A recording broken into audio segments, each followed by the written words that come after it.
RTI Live News. Ask for right. Assembly ఎన్నికల్లో వికలాంగులకు ఇచ్చిన హామీలను అమలు చేయకుండా అడుగడుగున వికలాంగుల సమాజంపై వివక్ష చూపుతున్న ముఖ్యమంత్రి రేవంత్ రెడ్డి సర్కార్పై రాష్ట్ర వ్యాప్తంగా ఆందోళన కార్యక్రమాలు ఉధృతం చేస్తామని భారత వికలాంగుల హక్కుల పరిరక్షణ సమితి రాష్ట్ర అధ్యక్షులు గిద్దె రాజేష్ వెల్లడి. అసెంబ్లీ ఎన్నికల్లో ఇచ్చిన హామీ మేరకు తక్షణమే వికలాంగుల పెన్షన్ 6,000 పెంచడంతో పాటు రాష్ట్రంలో వికలాంగుల అట్రసిటీ చట్టం 2016ను సమర్థవంతంగా అమలు చేయాలని, ఆర్టీసీలో వికలాంగులకు ఉచిత ప్రయాణ సౌకర్యం కల్పించాలని డిమాండ్ చేశారు. ఈ కార్యక్రమంలో సంఘం రాష్ట్ర ఉపాధ్యక్షులు కొల్లూరి ఇదయ్య, బాబు సంఘం జిల్లా నాయకులు మంచాల వెంకన్న, మహిళా నాయకురాలు గోగుల కలమ్మ, వెంపల్ల చెమ్మారెడ్డి తదితరులు పాల్గొన్నారు. తెలంగాణ రాష్ట్రంలో ఈరోజు వికలాంగుల సమాజాన్ని ముఖ్యమంత్రి రేవంత్ రెడ్డి ప్రభుత్వం అనేది చిన్నచూపు చూస్తుందని చెప్పేసి ఈ సందర్భంగా తెలంగాణ రాష్ట్ర ముఖ్యమంత్రి రేవంత్ రెడ్డి గారిని ఒకటే హెచ్చరిక జారీ చేస్తున్నాం. వికలాంగుల సమాజం పట్ల ముఖ్యమంత్రి రేవంత్ రెడ్డి గారు బాధ్యతలు చేపట్టిన కాంచి వికలాంగుల సామాజిక వర్గానికి ఏం చేసినా ఒకసారి ముఖ్యమంత్రి గారు సమాధానం చెప్పాలి. వికలాంగుల సమాజాన్ని చిన్నచూపు చూసే విధంగా, వికలాంగుల సమాజాన్ని వేలన చేసే విధంగా రాష్ట్ర ముఖ్యమంత్రి రేవంత్ రెడ్డి గారి ప్రవర్తన ఉన్నది. అదేవిధంగా తెలంగాణ రాష్ట్ర ముఖ్యమంత్రి రేవంత్ రెడ్డి గారు ఆనాడు పిసిసి అధ్యక్షుల హోదాలో వికలాంగుల సమాజానికి మేము అధికారంలోకి వస్తే ఆర్టీసీలో వికలాంగులందరికీ కూడా ఉచిత రవాణా సౌకర్యం కల్పిస్తామని చెప్పేసి రాష్ట్ర ముఖ్యమంత్రి రేవంత్ రెడ్డి గారే ఆనాడు పిసిసి అధ్యక్షుల హోదాలో చెప్పిండు.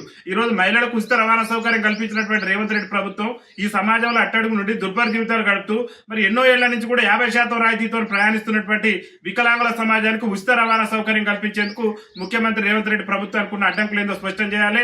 తక్షణమే రాష్ట్ర రవాణా శాఖ మంత్రికి ఉన్నటువంటి ఎవరైతే పొన్నం ప్రభాకర్ గౌడ్ గారు ఉన్నారో దయచేసి మీకు ఒకటే విజ్ఞప్తి చేస్తున్నారు. మీ ముఖ్యమంత్రి ఇచ్చినటువంటి హామీలను విస్మరిస్తున్నారు. మీరు రాష్ట్ర రవాణా శాఖకు మంత్రికి ఉన్నారు. వికలాంగుల సమాజానికి 100% రాయితీతో ఉచిత రవాణా సౌకర్యం కల్పిస్తామని కాంగ్రెస్ పార్టీ ఎన్నికల మేనిఫెస్టోలో పెట్టింది. మేనిఫెస్టోలో చెప్పిన విధంగా వికలాంగుల సమాజానికి నేటి వరకు కూడా ఉచిత రవాణా సౌకర్యం కల్పించమన్నందుకు నిరసనగా మీరు ఎమ్మటే కేబినెట్ లో మీకు ఉన్నటువంటి మంత్రి పదవి కూడా రాజీనామా చేయాలని చెప్పేసి భారత వికలాంగుల హక్కుల పరిరక్షణ సమితి రాష్ట్ర కమిటీ పక్షాన్ని మేము డిమాండ్ చేస్తున్నాం. వికలాంగుల సమాజానికి ఇస్తానన్న 6,000 రూపాయల పెన్షన్ మేము అధికారంలోకి వస్తే ఆ నెల నుంచే 6,000 రూపాయలు ఇస్తామని ముఖ్యమంత్రి గొప్పని చెప్పిండు.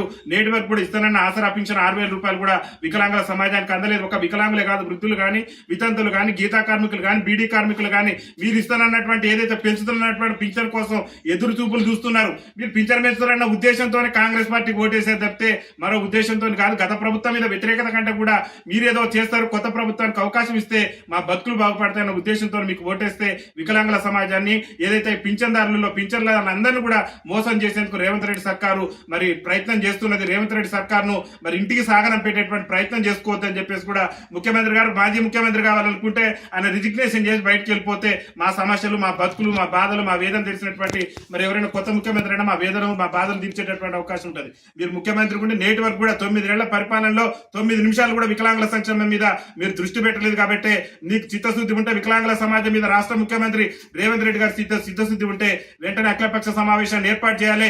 రాష్ట్ర వ్యాప్తంగా వికలాంగుల సమాజం ఎదుర్కొంటున్న సమస్యల మీద అన్ని రాజకీయ పార్టీలతో చర్చలు జరపాలి. రాబోయే స్థానిక సంస్థల ఎన్నికల్లో కూడా వికలాంగుల సమాజానికి తమాషా ప్రకారం రాజకీయ రిజర్వేషన్ కల్పించి వికలాంగుల సమాజానికి కూడా రాజ్యాధికారంలో భాగస్వామ్యం కల్పించడంతో పాటు అనేకంగా రాష్ట్రంలో వికలాంగుల బ్యాక్లాగ్ ఉద్యోగాల భర్తీ కోసం వికలాంగుల సమాజం ఎదురు చూస్తున్నది. నూతన జిల్లా కేంద్రాల్లో వికలాంగుల హాస్టళ్ల కోసం ఎదురు చూస్తున్నది. పింఛన్ ఎప్పుడు పెంచుతారా అని, పింఛన్ కూడా సమయపాలన ప్రకారం 1వ తారీఖు నుంచి మొదలు పెడితే 5వ తారీఖు లోపే ఆసరా పింఛన్లు పంపిణీ చేయాలనేది మా భారత వికలాంగుల హక్కుల పరిరక్షణ సమితి డిమాండ్. గత ప్రభుత్వం మీద మీరు ఎన్నో విమర్శలు చేశారు. పింఛన్ టయానికి ఇట్లే మీరు వచ్చినాక ఎప్పుడు ఇస్తారో కూడా మీరు ఆత్మ విమర్శ చేసుకోవాలి.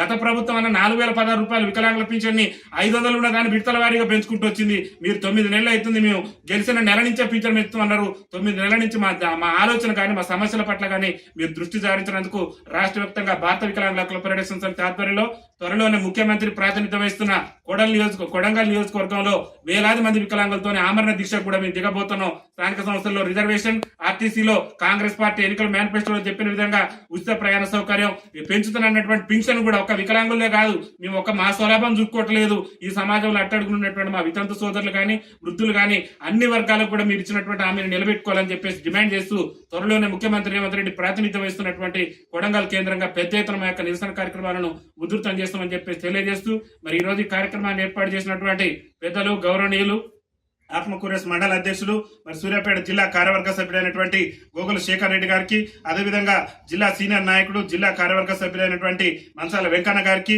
మరి ఈ రోజు నాతో పాటు సమావేశంలో పాల్గొని రాష్ట్ర వ్యాప్తంగా కూడా వికలాంగుల సమాజాన్ని చైతన్యం చేయడంలో క్రియాశీలక పాత్ర పోషిస్తున్నటువంటి పెద్దలు గౌరవనీయులు మా రాష్ట్ర ఉపాధ్యక్షులు కొల్లూరు హృదయ బాబు గారికి, అదేవిధంగా వేదిక మీద ఉన్నటువంటి మహిళా నాయకత్వానికి అందరికీ కూడా రాష్ట్ర కమిటీ పక్షాన ధన్యవాదాలు తెలియజేస్తూ త్వరలోనే పోరాటానికి సిద్ధమవుతానని చెప్పేసి కూడా రాష్ట్ర నాయకత్వానికి జిల్లా శ్రేణులందరికీ కూడా తెలియజేస్తూ వికలాంగుల ఐక్యత, వికలాంగుల ఐక్యత, BVHPS జిందాబాద్, BVHPS జిందాబాద్, BVHPS జిందాబాద్.